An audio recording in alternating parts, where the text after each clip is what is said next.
नमस्ते, सदा वत्सले मातृभूमि, जय हिंद। दोस्तों वीडियो शुरू करने से पहले आप सभी को नए साल की हार्दिक शुभकामनाएं। तो चलिए शुरू करते हैं आज के डिफेंस अपडेट्स को।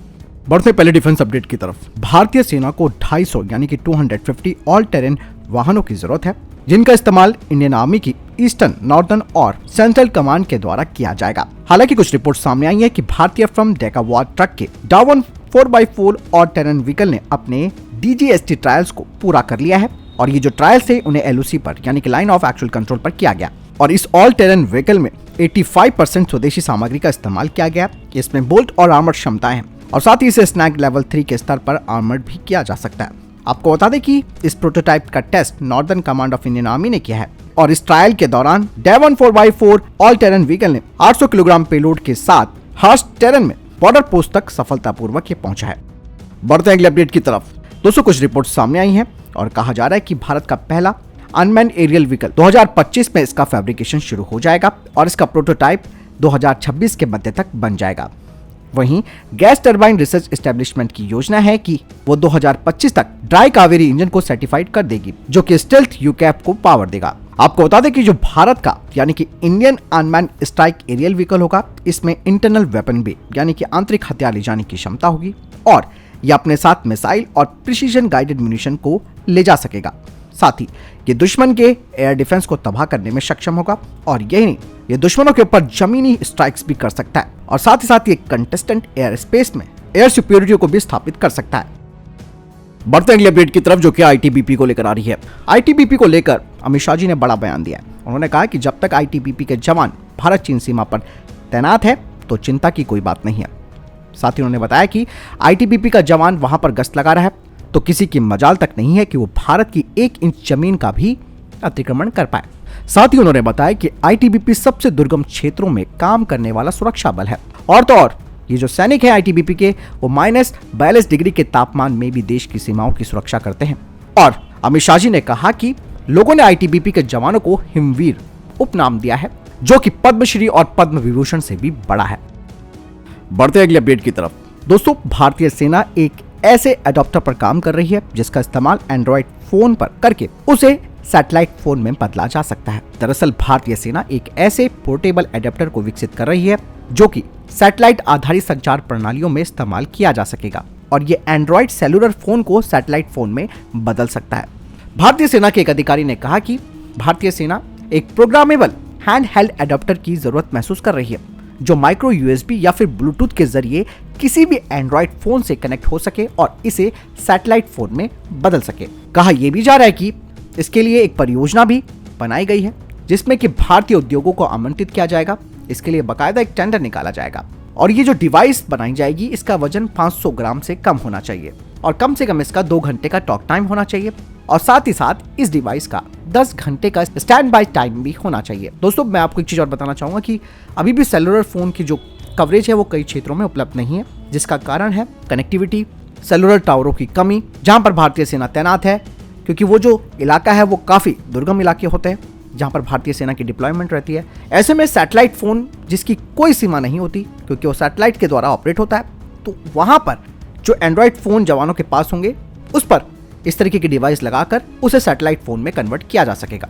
हालांकि सेना के पास ऑलरेडी संचार के लिए सैटेलाइट रेडियो सेट्स हैं, लेकिन इनका इस्तेमाल एक बड़ी फॉर्मेशन में किया जाता है और मोबाइल फोन को सैटेलाइट फोन में अगर बदला जाता है तो इससे छोटे समूह के बीच में तेजी से बातचीत भी हो पाएगी और अधिक तेजी से डेटा भी हस्तांतरित हो पाएगा।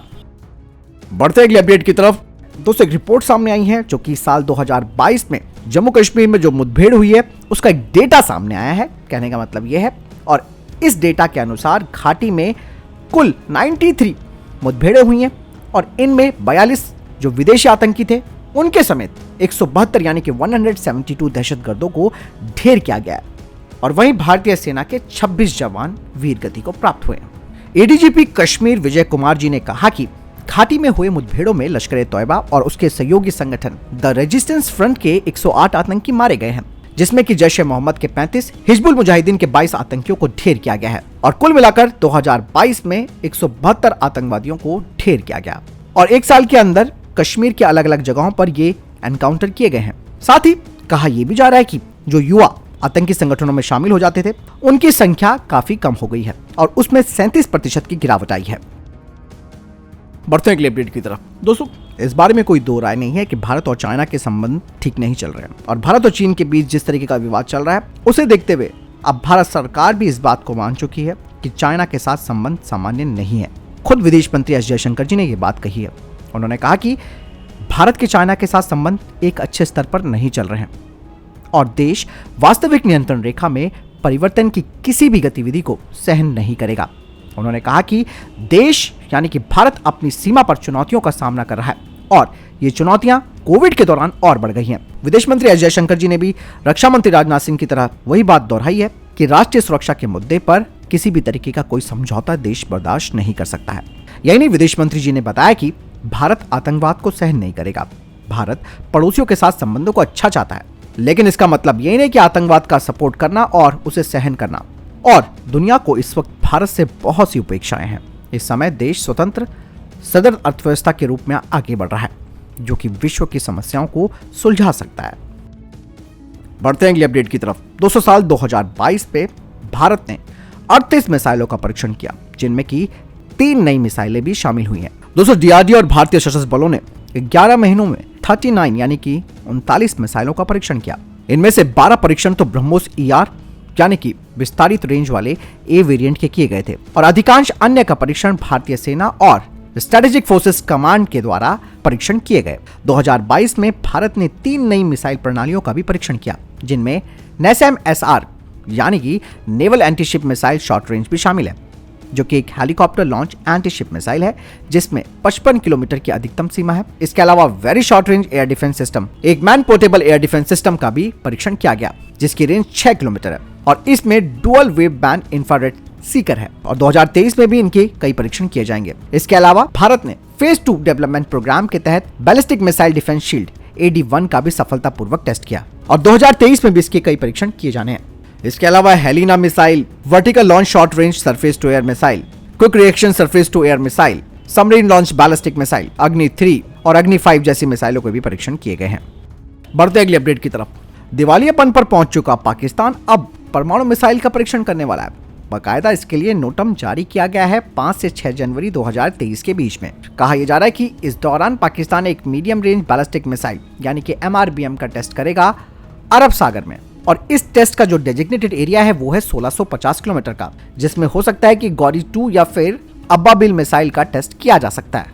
दोस्तों, अब्बा तो पाकिस्तान का भारत ही है। दरअसल पाकिस्तान की बिगड़ी हुई अर्थव्यवस्था की वजह से पाकिस्तान कई सालों से अपने परमाणु सक्षम बैलिस्टिक मिसाइलों का परीक्षण नहीं कर पा रहा था और आखिरी बार उन्होंने गजनवी का टेस्ट किया था, जिसकी रेंज 290 किलोमीटर है। यही दोस्तों, पाकिस्तान अब्बाबिल मिसाइल को तैयार कर रहा है, जो कि MIRV टेक्नोलॉजी पर आधारित होगी। हालांकि उन्होंने काफी प्रयास किए लेकिन विफल रहे। इस मिसाइल का परीक्षण 2017 में भी किया गया था, लेकिन उसके बाद से कोई मिसाइल का परीक्षण इन्होंने नहीं किया है।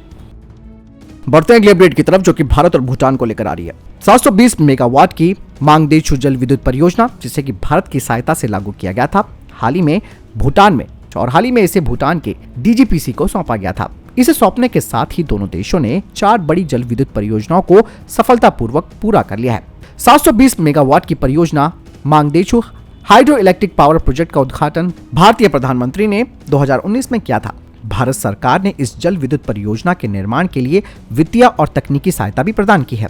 इस पनबिजली परियोजना के चालू होने से भूटान की विद्युत उत्पादन क्षमता में 44 यानी कि 44% तक की वृद्धि हुई है और ये वर्तमान में 2326 मेगावाट का है। चालू होने के बाद इस परियोजना ने 9000 मिलीनियम यूनिट से अधिक ऊर्जा का उत्पादन भी किया है, जिससे हर साल 2.4 मिलियन टन कार्बन उत्सर्जन में भी कमी आई है। इस परियोजना ने 2020 में देश के जल विद्युत राजस्व में 31 यानी कि 31% की वृद्धि की है। इसने 2021 में भारत को 12.13 अरब रुपए की बिजली का भी निर्यात किया है। इससे भूटान का बिजली निर्यात बढ़कर 24.43 अरब रुपए हो गया है। बढ़ते अगले अपडेट की तरफ। UNSC यानी कि संयुक्त राष्ट्र सुरक्षा परिषद में इजराइल से जुड़े एक प्रस्ताव पर मतदान से भारत दूर रहा। दरअसल UNSC में पूर्वी यरूशलेम समेत फिलिस्तीन अधिकृत क्षेत्र में फिलिस्तीनी लोगों के मानव अधिकारों को प्रभावित करने वाली इजराइल की गतिविधियों को लेकर एक मसौदे प्रस्ताव पर मतदान हुआ था। इस प्रस्ताव के पक्ष में 87 और विरोध में 26 मत पड़े। भारत समेत 53 सदस्य मतदान के दौरान अनुपस्थित रहे। हालांकि अमेरिका और इजराइल उन्होंने इस मसौदे के खिलाफ ही मतदान दिया, लेकिन भारत ने अपनी दूरी बना के रखी। तो दोस्तों फिलहाल के लिए ये थे टॉप डिफेंस अपडेट्स। नए साल की एक बार फिर से आप सबको हार्दिक शुभकामनाएं। खुश रहिए, स्वस्थ रहिए और जिंदगी में आगे बढ़िए। जय हिंद, वंदे मातरम।